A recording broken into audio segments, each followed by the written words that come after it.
Welcome to Dairy Judging 101. I am Dr. Catherine Knowlton, a professor in the Department of Dairy Science at Virginia Tech. To complement our series of short recordings covering the basics of judging dairy cattle, we're occasionally putting together some practice classes. The first 8 slides will present the cows in the class alone and together, and then we'll show you what our placing would be with cuts and how we'd take notes. Sometimes we'll have a student present an example set of reasons. Helping with this class of Brown Swiss cows is Kennedy Crothers. So here's your class. Let's call them Brown Swiss 4-year-old cows.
Okay, there's your class. You can toggle back and forth between these pictures as you need to, but don't go forward from here until your placing is complete and you've got all of your notes.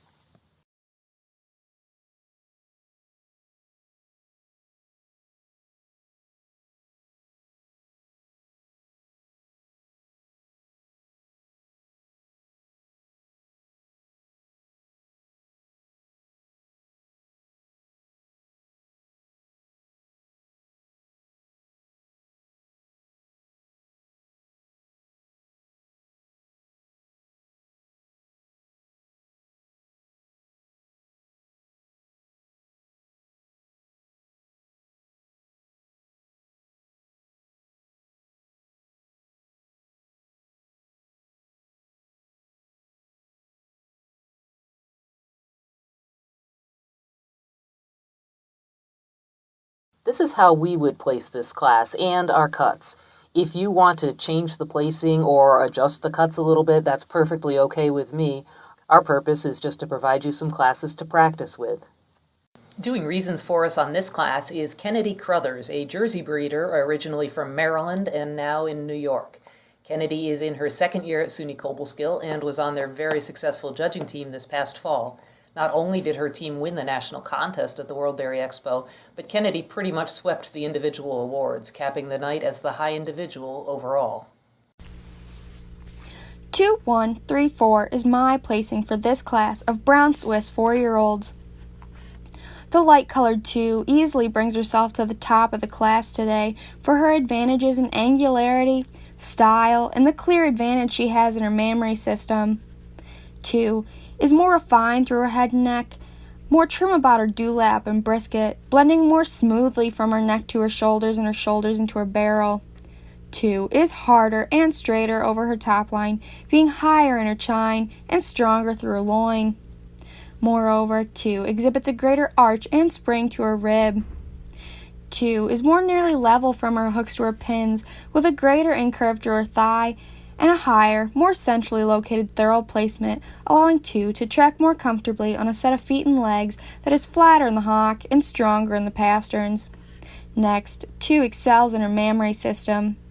2 has a higher, wider, firmer rear udder attachment with a more symmetrical halving of her rear quarters from the top of her rear udder attachment to the base of her rear quarters. 2 has a fuller, firmer fore udder attachment with more squarely placed front teats. I concede that 1 has more fore rib. 1 placing over 3 for 1's advantage in femininity. 1 is longer and leaner through her head and neck, and more chiseled over her vertebrae, being sharper at the point of shoulder. 1 is deeper, with more openness and sweep to her rib. Furthermore, 1 has more capacity to her mammary system. 1 has a wider rear udder attachment and a fuller fore udder attachment.